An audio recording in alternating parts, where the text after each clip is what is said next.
All right, so now think about what has happened here. We have a 5-minute chart.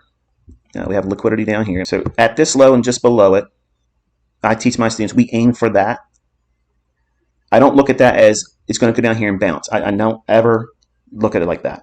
I look at price like, who went long here? I don't know. You don't know. We don't care. Somebody went long. The market went higher. So below that low, classical technical analysis is going to do what?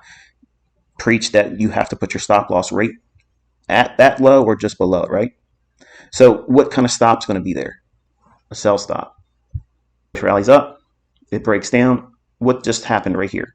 Right below this low, it shifts. Market where? Bullish or bearish? Bearish. So what we do is we look inside this price leg here, and we look for any inefficiency. So once this leg here has been broken on that candle, that one right there, that's where you enter with the expectation of finding the setup that I taught in the 2022 model. This is exactly what you would expect to see. Now, why is that? Because you're seeing, number one, buy side taken. See these relative equal highs over here? Above this area, anywhere in your price, anywhere in your chart, I don't care what market you trade, it doesn't matter. This is like a constant thing that repeats over and over and over again. Watch this volume imbalance in here, by the way, because it could see that and drop down in below there. But buy side liquidity here, above old highs, when the market's dropping, like it does here. If anyone went short there, where would they place their stop? Theoretically, to protect themselves. The books teach us what? Put your stop loss at the high or just above it. So the market drops down, rallies from here, and all of this area here, that's absorbing and engaging all the buy side liquidity or buy stops that will be resting above these relative equal highs. So that's what's occurring here. When I see that, I'm expecting price to do what? Show a willingness to want to go lower. Because it went up here for real orders. It's plain. Wherever there are smooth edges, like these relative equal highs like this, the market, it's uncanny how it will go up there and make those smooth edges jagged. So it's all nice and smooth here, like a perfect ceiling, right? And then all of a sudden you see this smash running up. Spend some time up here, and then breaks lower. This moment right here, when it takes out these lows on that candle, that is the market model that I gave you for 2022. Doesn't mean you get in. It means now you look at this price leg here. Go back through this price leg because this is the displacement price leg. This low has been taken out right there. So inside this entire run lower, you want to look at where there is an inefficiency or fair value gap. That fair value gap is your entry point. You just don't chase it just because it went down below here. Many times I see a lot of YouTubers, they're breakout traders. You know, they might make money, but I promise if you spend a little bit of time, what I'm going to teach you this year, you will enter shorts when the market's going up. And it seems scary. It seems like I don't want to do that. That's terrifying. How do you know? Well, number one, you know because you practice it. You do it over and over and over again. So you have to look at the probabilities of something repeating that we can look back in time and say, okay, it usually does this, it usually does that, and therefore I've seen 100 sample sizes of this particular thing happening under these circumstances, you know, the things that lead up to it. And what does that mean? Well, as I mentioned, we had relative equal highs. The market runs up in here. We don't do anything. We're waiting. Then the market drops. It does so here. Do we do anything with it? No. The market rallies again. What does it do? It runs above the rejection block in here. And then there's a displacement lower. So this willingness to break sharply below a swing low after taking buy side. This is how you frame high probability. High probability for a short means some measure of buy side has been taken. We see that here. Then you wait for what? Displacement. That means in plain terms, you want to see the market drop sharply lower and take out a specific low. Here's a short-term low. It trades through it here. Once we have that, then we can go back through all this price leg here and look for inefficiencies. That means a specific fair value gap. Now, once you have that price leg identified, you want to go through all your time frames. 5, 4, 3, 2, 1. Right now I'm showing on a 5-minute chart. So we have this price leg from high to low. This is the low that was shown as a break in a shift in market structure. So anything at this level or higher, we want to look at that as a potential what? Fair value gap. Inside this run from the midpoint of this leg higher and lower. Okay, that's the price leg that we're looking at. Why this price leg? Because it took out this short-term low on that candle. It's a shift in market structure, bearish, lower prices are expected. We do not look at any rally up as a sustainable run. Why? Because stops have already been taken above this high here.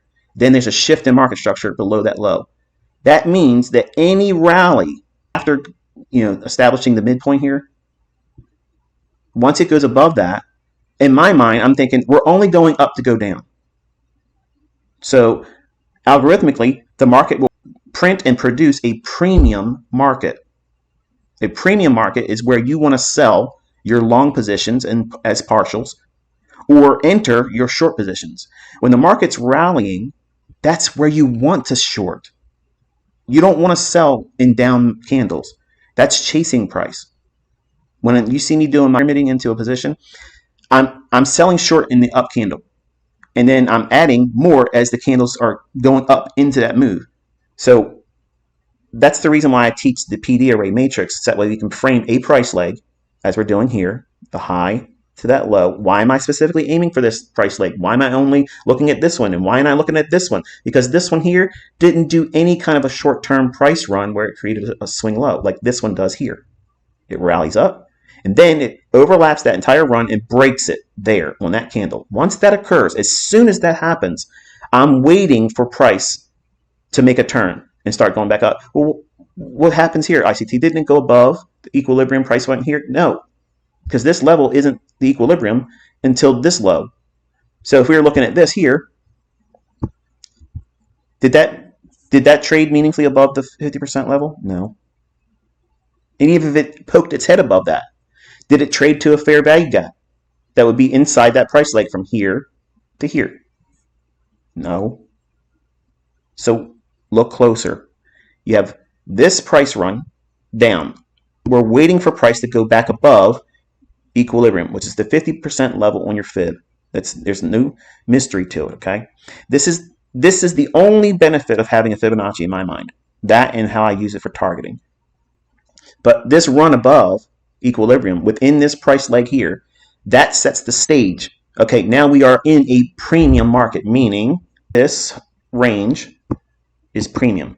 It's, in other words, overbought. From this point here to here, this is discount. Okay, in the red shaded area above this level here, that's a premium. Above it or at that level, they're your ideal shorts. As soon as you cross the midpoint of the discount level here, once we get through that there, the highest form of profitable shorts, the highest probability short entries, they have now been exhausted. The only thing you want to be focusing on now is taking partials and trailing your stop. Yes, that's a diamond. You just simply can't just take every single trade and enter. When do I stop taking partials or pyramiding? Something like this. Now, I'll build pyramiding entries all in this until we get through here, and then I stop taking pyramid entries. The idea of looking for the best entry points, the highest probability, and how the market will respect those levels more so than others. See, once we leave the midpoint of that discount range of this price run here to here, and we're in the lower portion of it, we're entering that expansion phase. That expansion phase is likely to not offer very many, if at all, new high probability pyramid entries to add to a position. So there's a threshold at which I will no longer add to new existing positions. But while I'm in that premium area, within that price leg, within the market structure that I'm looking for, as I just outlined here, it gives you the highest degree of probability for delivery from your entry to your targets And you don't want to chase the move and build in more position once it breaks through the threshold that is outlined here. Because to do so, number one, you're going to be worrying about trying to put on another position versus taking off some as it moves in your favor. So once the market starts to draw back up into this premium area, we have to go through our time frames and look for fair value gaps. So right away, we have this low to high. Let's go back in with the fib. So we have to go into a fair value gap at or above equilibrium. So from this point on up, we can look for what? A fair value gap.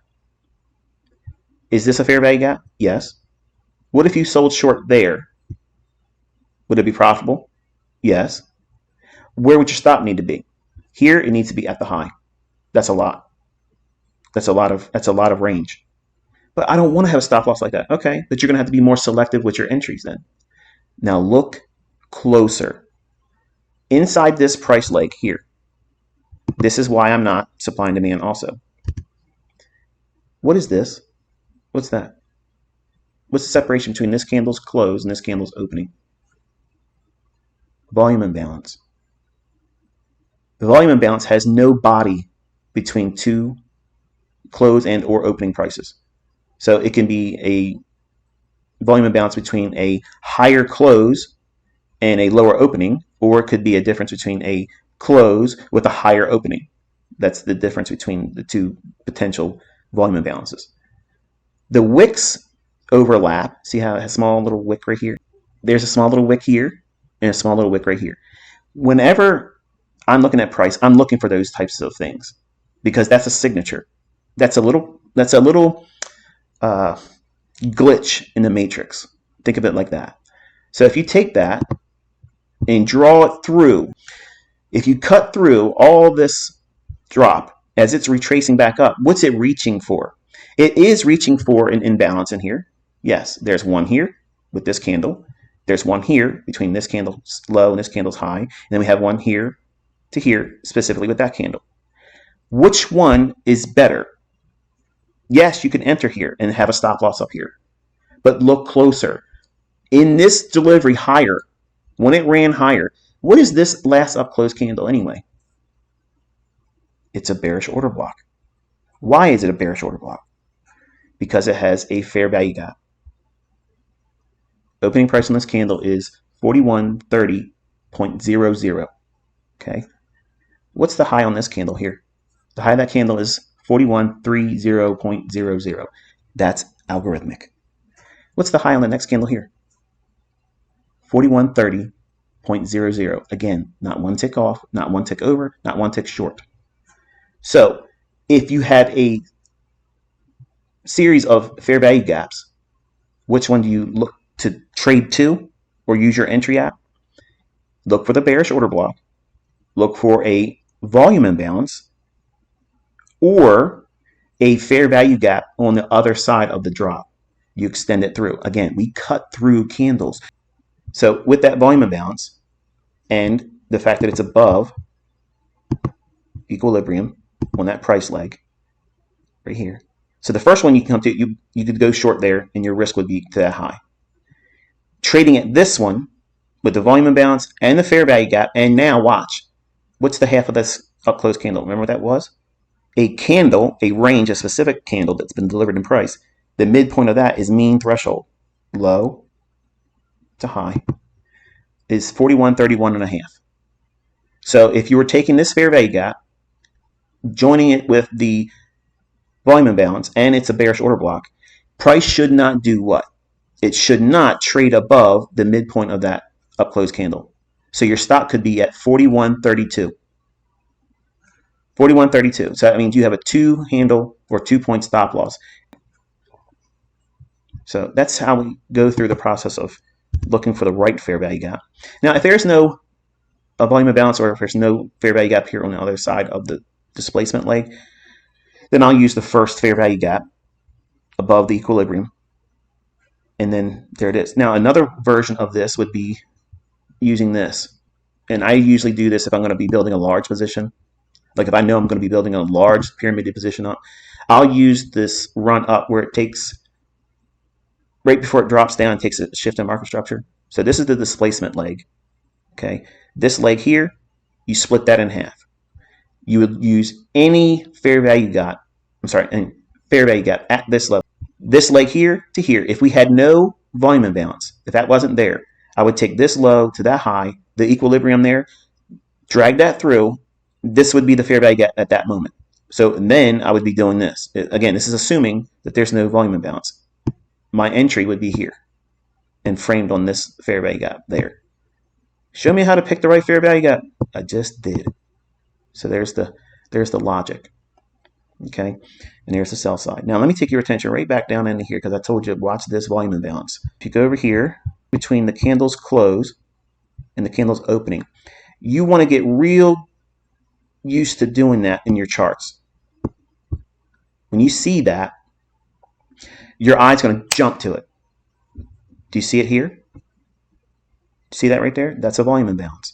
That's a glitch in the matrix. Okay, they're coded. They're there for a reason. And there's one here. There's one right there. So when I look at price, my eyes jump to fair value gaps, swing highs, swing lows, volume imbalances. That's just where my eye goes. Okay. Here, think about what I was talking about before we drop down into the sell side. I said, watch this when it was trading up until here. So watch this volume imbalance. From this point here to that low, what is that? It's a PD array. It's an area where you expect price to react. React how? I framed all this here, but before I went on all the business up here, I said, watch that low. I believe we're going down below that. So by framing the logic like this is where the stops are. What kind of stops? They're sell stops, so that makes it sell side liquidity. The market's going down up here, so where would it go? Down to here. Why? Because smart money and the algorithms that are in the marketplace, they engage these levels here. So what's above that? Buy side liquidity. In short, it's what? Buy stops. So what happens is the buy stops get tripped in here. Smart money, traders like myself and who I'm teaching my students to be, they will accumulate short positions against these buy stops with the expectation that they will ride price lower to this low. Why is that advantageous? Because below this low is sell side liquidity for anyone that has been long here and rode it up. I'm not saying that there aren't traders up here trading without a stop loss or trailing their stop loss up tight and had been already knocked out. That's not what I'm saying. Algorithmically, the market will remember and refer back to that low. It does not know how many stops are actually below the low. It doesn't need to know that. It just needs to reprice at that level. Then the people that are in the marketplace, quote unquote, smart money, the composite man, they will use that liquidity as a counter to their shorting against the buy stops up here. So basically, it's the game of tag. Tag, you're it. Buy stops are it. Okay, so now who's next? Sell side. Tag, you're it. Down here. So in essence, smart money sells to buy stops with the expectation that they're going to run lower in price and then buy sell stops. Now, you don't learn that in books. You think buy down here support, sell up here resistance. And I take my students' understanding about the marketplace and turn it upside down. Because inside the upside down is the clarity that you're looking for. The frustration is immediately removed. So now let's go back. Inside this area, if we hadn't already moved so far away here, I would use as an entry. Why wouldn't you take that as an entry? If you knew and you said it was a volume imbalance cycle, you said there was a sell side liquidity, you said it was going to likely go down there, why didn't you take this as a trade? Why wouldn't I take that as a trade? Because what I've outlined up here in reference to the premium and discount range. Once we leave, if we're bearish, once we break through the midpoint of discount, I cannot take another new entry. You can. I'm not. I'm managing now. I'm managing my core position. That's it. It's over. This becomes a point of interest where I'm going to see the trade be managed with it. I am not going to put my stop loss below that volume imbalance. I'm not going to trail it down there. If I see that volume imbalance, as I mentioned real time, I said, watch that area. My stock could be above this high. It could be at the middle of this up close candle mean threshold because it shouldn't go there. Why? Because I'm expecting this volume imbalance to keep price from wanting to rally all that. Why? Why would I expect that? You see this opening here? We rally up, we drop down. All of this range between from the low and the high,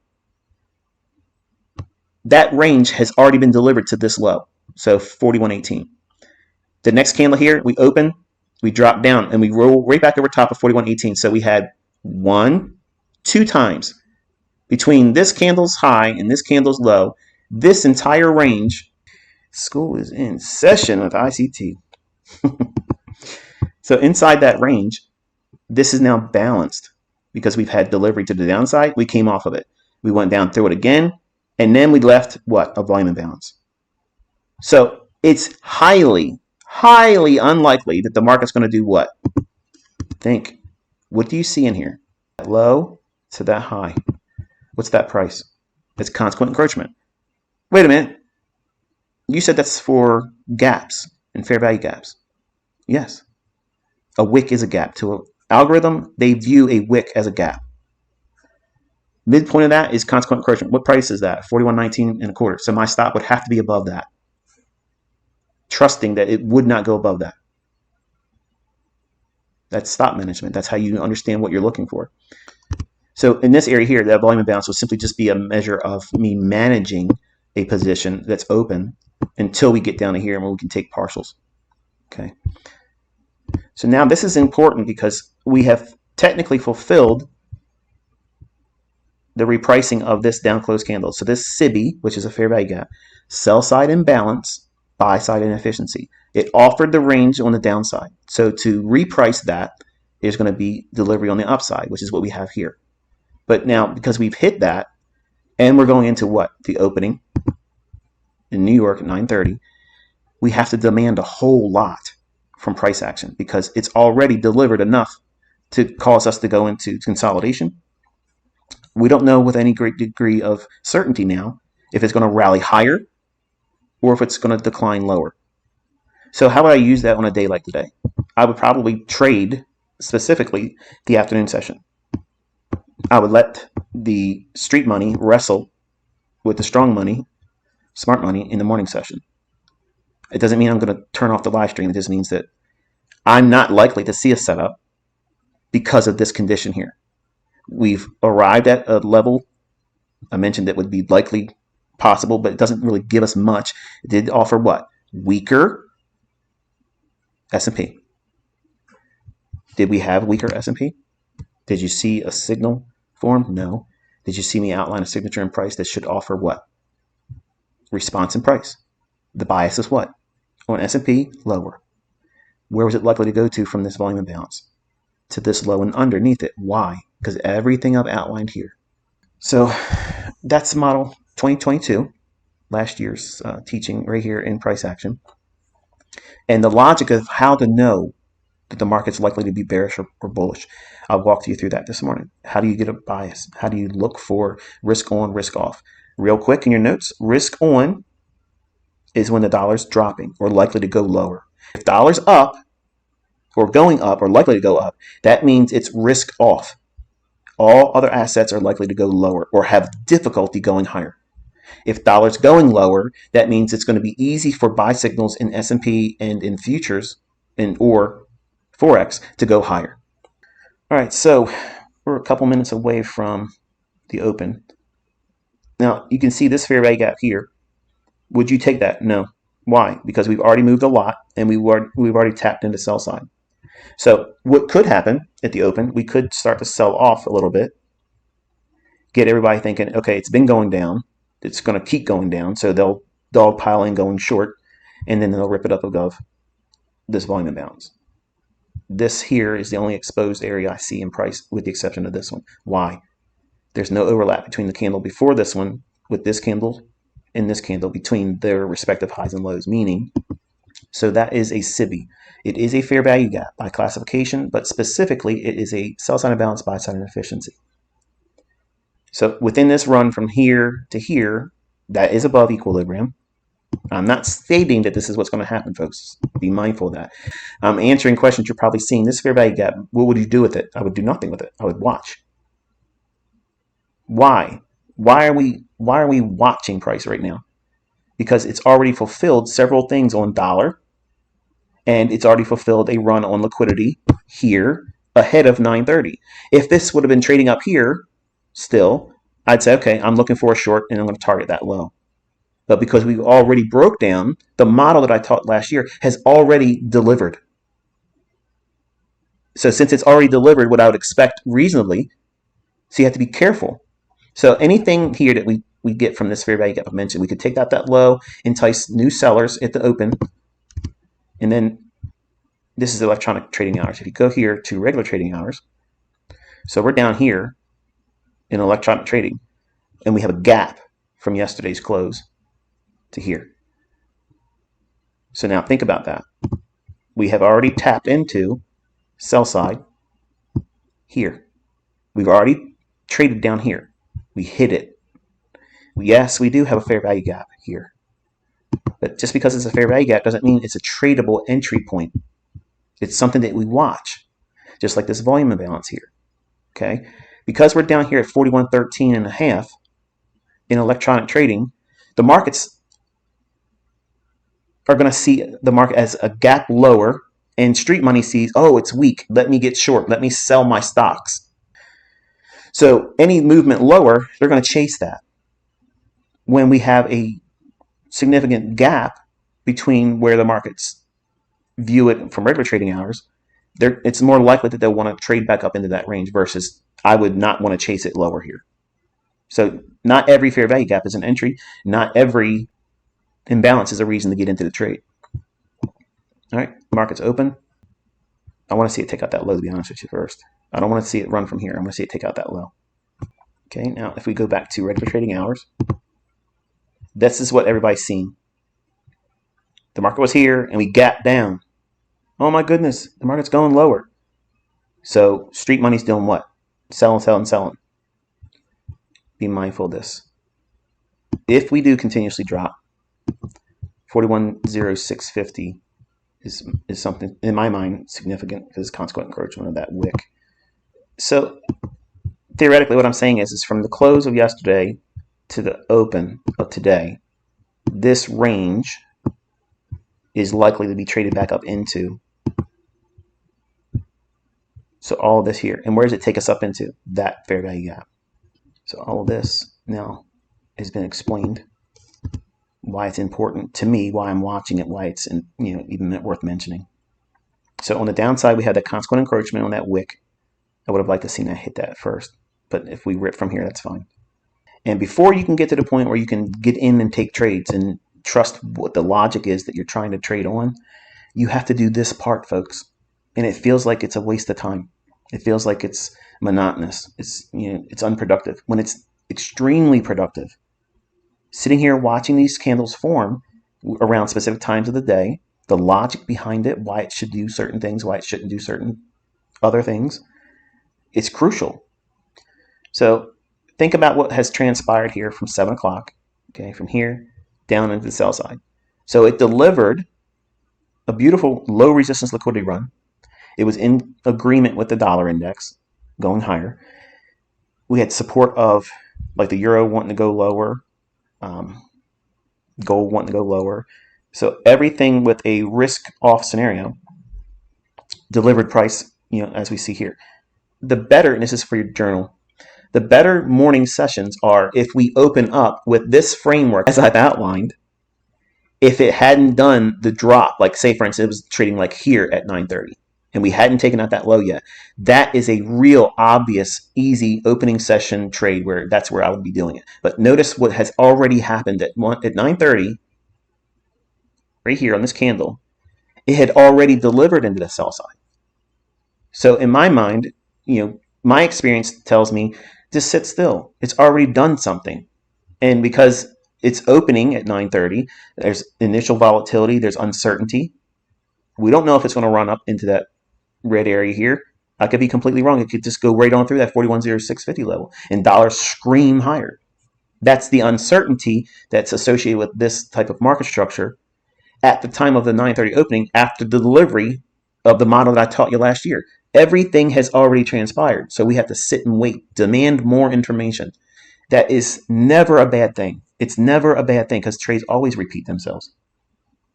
There's more setups that's going to work repeating in the future that you're going to keep yourself from being able to be a participant of by rushing in low probability uncertain times because you're here in front of the charts.